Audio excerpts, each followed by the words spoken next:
ایک بہت اہم ساتھی ہے جس کو ہم سفر کہا جاتا ہے. اسلام بیوی کے بارے میں کیا درس دیتا ہے. اور فیملی ممبر سے اب بھی بہت پیار کر رہے ہوتے ہیں مگر بعض اوقات بیوی کو بڑا ڈیگریڈ کرتے ہیں.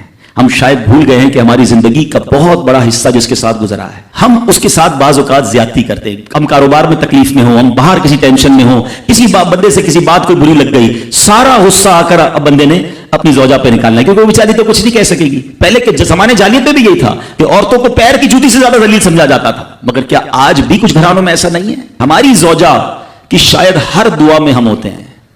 ہم اپنی بیوی کے لیے کتنی دعا کرتے ہیں غور کیجئے.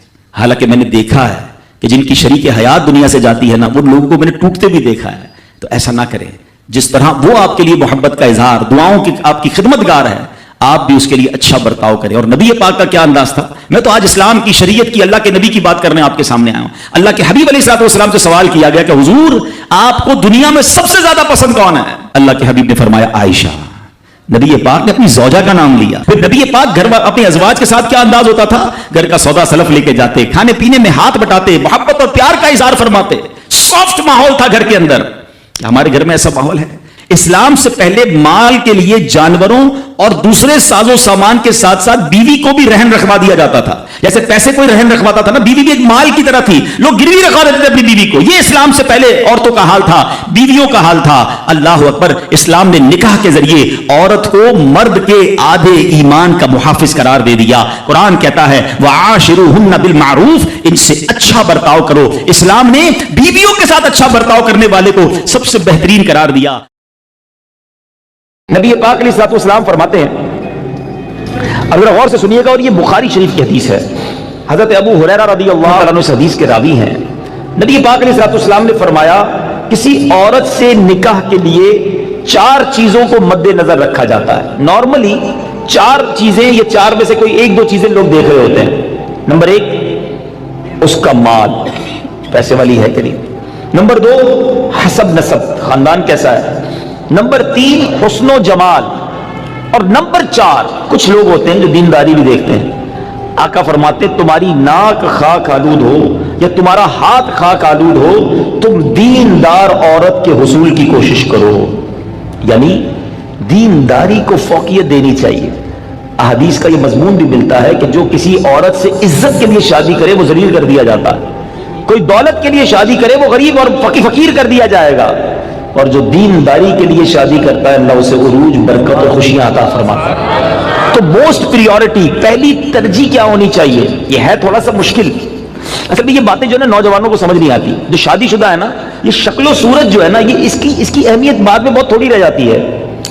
آج نوجوان اور لڑکے لڑکیاں ایک امیجنیشن میں ضرور ہوتے ہیں کہ چہرہ کیسا ہو, خوبصورتی کیسی ہو, لیکن شادی کے کچھ عرصے کے بعد چہرے کی وہ اہمیت نہیں ہوتی جو اخلاق کی ہوتی ہے, جو کردار کی ہوتی.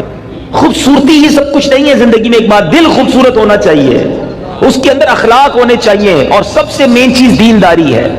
اب میں یہاں جو بزرگ بیٹھے ہیں ان سے ایک بات کرنا چاہوں گا کہ چلے یہ تو لڑکوں کی خواہش, لڑکیوں کی بات ہو گئی. ماں باپ کی خواہش کیا ہوتی ہے؟ فیملی ممبر سے پوچھیں, کسی بزرگ سے پوچھیں, بھائی آپ کو اپنے بیٹے کی شادی کرنی ہے, بہو کیسی چاہیے؟ تو وہاں بھی یہی ہوگا, خوبصورت ہو, پڑھی لکھی ہو, سمجھدار ہو, گھر گرستی آتی ہو, خاندان بڑا ہو. بس یہ 4-5 چیزیں ہیں. آج رشتہ ڈھونڈتے وقت دینداری کون چیک کرتا ہے؟ آپ نے کبھی یہ سوچا؟ اب میں ایک بڑی عجیب بات کرنے جا رہا ہوں. علماء نے کتابوں میں یہ بات لکھی ہے کہ علماء فرماتے ہیں کہ اس نوجوان پر اپنی ہونے والی اولاد کا حق ہے جس کی ابھی شادی نہیں ہوئی. جی ہاں, جس کی شادی نہیں ہوئی نا, اس کی اپنی اولاد کا ایک حق ابھی سے اس پر ہے. اور وہ حق کیا ہے؟ کہ وہ اپنی ہونے والی اولاد کے لیے اچھی ماں تلاش کرے, کیونکہ ماں ہی پہلی درسگاہ ہے. ماں ہی اچھی نہیں ہے, ماں ہی دیندار نہیں ہے, ماں ہی برے کاموں میں ہے, تو اس کی اولاد کی تربیت کیسی ہوگی؟ یعنی آپ نے اپنی ہونے والی اولاد کے ساتھ ظلم کیا اگر آپ نے ان کے لیے اچھی ماں تلاش نہ کی. سیدی غوث اعظم رضی اللہ عنہ کی ہم نام کی مالا جپتے ہیں, غوث پاک کے غلام کہلاتے ہیں. سارے تقریباً قادری بیٹھے ہوں گے, پیرانے پیر کے چاہنے والے ہیں نا. غوث پاک کی شان کیا تھی؟ مدرسے میں گئے, قاری صاحب نے کہا پڑھو بسم اللہ الرحمن الرحیم. میرے غوث پاک نے بسم اللہ سے شروع کیا اور 18 پارے زبانی سنا دی. قاری صاحب نے کہا پہلا دن ہے مدرسے میں, پہلے دن تو بچہ بسم اللہ مشکل سے پڑھتا ہے، تم نے زبانی 18 پارے سنا دیے، اور بھی سناؤ۔ کہ اتنی یاد ہے؟ کہ کدھر سے یاد کیے؟ کہ میں جب ماں کے پیٹ میں تھا میری ماں 18 پاروں کی حافظہ تھی، ماں تلاوت قرآن کرتی تھی، ماں کے پیٹ میں ہی میں نے قرآن یاد کر لیا۔ وہ حافظہ تھی تو بچے کو برکت ملی نا۔ اب جو ماں فلمیں دیکھنے والی، گانے سننے والی، بے پردہ گھومنے والی، نمازیں قضا کرنے والی ہوگی، اس کے پیٹ میں جب بچہ ہوگا تو کیا اثر پڑے گا بچے پر؟ خاتون جنت بی بی فاطمہ نبی پاک علیہ الصلوۃ والسلام کی شہزادی نے حسنین کریمین کو کیسے پالا ہے؟ یہ جنت کے پھول ایسے ہی نہیں ہیں۔ بی بی فاطمہ جب جھولا جھلاتی تھی تو قرآن کی آیتیں پڑھا کرتی تھی، بچپن سے قرآن سنا ہے حسنین کریمین کے کانوں نے۔ ہمارے بچے کیا سنیں گے اگر ماں دیندار نہ ہوئی؟ صرف خوبصورتی، صرف پیسہ، صرف جہیز۔ نہ کریں ایسا، وہ بچے بھی نہ کریں ایسا اور ان کے ماں باپ بھی نہ کریں ایسا۔ سب سے پہلی چیز رشتہ کرنے سے پہلے جو دیکھنی ہے وہ اس کا عقیدہ دیکھو، اس کے ایمان کیسا ہے۔ بہت زبردست خوبصورت بھی ہے، پیسہ بھی ہے، جہیز بھی لائے گی، مگر اللہ رسول کے بارے میں عقیدہ اچھا نہیں ہے، اولیاء کے بارے میں کچھ اور سوچتی ہے، غوث پاک کی 11ویں منانے کو شرک سمجھتی ہے۔ اگر ایسی عورت ہے جو میلاد منانے کو جناب بدعت سمجھتی ہے، اگر ایسی عورت تمہارے گھر میں آ گئی جو صحابہ کرام یا اہل بیت اطہار کے بارے میں برے خیالات رکھتی ہے، بتاؤ نا کس کام کا اس کا پیسہ، کس کام کی اس کی خوبصورتی جو میرے پورے گھر کے عقیدے کو برباد کر کے رکھ دے۔ اس باپ پر تف ہے اور اس نوجوان پر بھی تف ہے کہ جس نے شادی کرتے وقت یہ نہ دیکھا کہ میری ہونے والی جو بیوی ہے اس کا عقیدہ کیا ہے، اور پھر نماز پڑھتی ہے کہ نہیں، پردہ کرتی ہے کہ نہیں۔ ارے اگر بے نمازی اور بے پردہ عورت تمہارے گھر میں آتی ہے تو کیا بچے کی تربیت کرے گی اور تمہارے آئندہ آنے والی نسلوں کا کیا ہوگا؟ اور اسی طرح جو میری بہنیں مجھے سن رہی ہیں اور وہ مائیں جو مجھے سن رہی ہیں، وہ والد جو مجھے سن رہے ہیں کہ جو اپنی بچیوں کے لیے رشتہ تلاش کر رہے ہیں، کیا دیکھتے ہیں؟ بچہ دکھتا کیسا ہے؟ ارے بھائی دکھنے میں کمزور ہوگا پھر بھی چلے گا، پیسے کس نے کماتا یہ بتاؤ ہیں؟ خاندان کیسا ہے؟ اچھا پھر ہم 2-3 برائیاں چیک کرتے ہیں، یہ بھی بڑا عجیب معاملہ ہے۔ کیا چیک کرتے ہیں؟ شراب تو نہیں پیتا، جوا تو نہیں کھیلتا، نشہ تو نہیں کرتا، بس یہ 2-3 برائیاں ہی چیک کرنی ہے۔ یقیناً شراب پینا حرام ہے، جوا کھیلنا حرام ہے، نشہ کرنا اچھا نہیں ہے، لیکن نماز نہ پڑھنا کوئی گناہ نہیں ہے، سب سے بڑا گناہ ہے۔ اچھا پھر یہ تینوں چیزیں پتہ کیوں چیک کرتے ہم؟ اپنے دل سے پوچھو، گناہ ہے اس لیے یا لوگوں کو برا لگتا ہے اس لیے؟ خاندان کا نام خراب ہو جائے گا نا، کسی نشئی کو داماد بنا لیا، کسی شرابی کو داماد بنا لیا، اپنی بیٹی کسی جواری کے ہاتھ میں دے دی، لوگ کیا کہیں گے؟ اس لیے اللہ ناراض ہوگا اس کی فکر نہیں۔ اگر اس کی فکر ہوتی تو پہلے یہ چیک کرتے اس کا عقیدہ کیا ہے۔ ایسا بھی ہوا ہے، ہم نے دیکھا ہے کہ اپنے باپ نے اپنی بیٹی کو پردہ کرایا ساری زندگی، اولیاء کرام صحابہ کی محبت گھر میں تھی، اور ایسی جگہ بیٹی بیاہ دی کہ شادی ہونے کے بعد سسرال والوں نے کہا کہ پردہ ختم کرو، ہمیں پردہ اچھا نہیں لگتا، اور خبردار آئندہ اولیاء کرام کا نام لیا۔ اب باپ سر پکڑ کے روتا ہے، پتہ نہیں اپنی بیٹی کدھر دے دی۔ اب خیال آیا تمہیں، پہلے نہیں سوچنا تھا؟ رشتے میں سب سے پہلے عقیدہ ہے۔ ایک روٹی والے کا واقعہ میں نے آپ کو سنانا ہے، اور یہ بڑے ہی مشہور و معروف بزرگ سے منسوب واقعہ ہے۔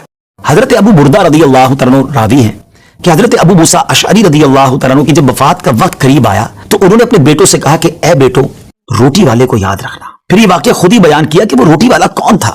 آپ نے کہا کہ ایک شخص تھا جس نے 70 سال اللہ کی عبادت کی، بڑی عبادت کی، مگر 70 سال بعد جب وہ باہر آیا تو شیطان نے اس کو بہکایا اور وہ ایک عورت کے فتنے میں مبتلا ہو گیا۔ 7 دن اور 7 راتیں وہ اس عورت کے ساتھ رہا، غلط کام ہو گئے۔ اب اس کو پھر شرمندگی ہوئی کہ یہ میں نے کیا کیا، 70 سال عبادت کی اور یہ 7 دن اور 7 راتیں میں نے گناہ میں گزار دی۔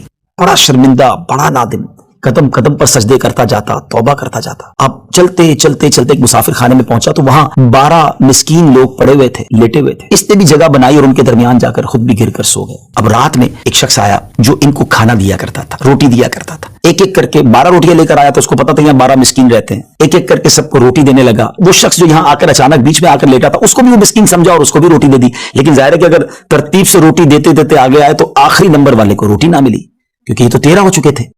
تو بانٹنے والے سے اس مسکین نے کہا کہ تم نے آج مجھے روٹی کیوں نہیں دی؟ اس نے کہا میں نے تو سب کو ایک ایک روٹی دی، کسی کو 2 نہیں دی۔ کہا تم مجھے روٹی نہیں دے رہے ہو؟ بہرحال وہ ناراض ہو گیا کہ ٹھیک ہے پھر تم اگر یہ سمجھتے ہو کہ میں بددیانتی کر رہا ہوں تو میں تمہیں کچھ بھی نہیں دوں گا۔ یہ کہہ کر وہ شخص تو چلا گیا، مگر وہ مسکین بیچارہ بھوکا رہ گیا۔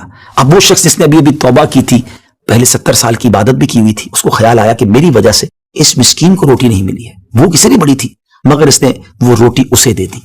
شدید بھوک لگی ہوئی تھی, رات بھر بھوک میں تڑپتا رہا اور اسی بھوک کے عالم میں صبح اس کا انتقال ہو گیا.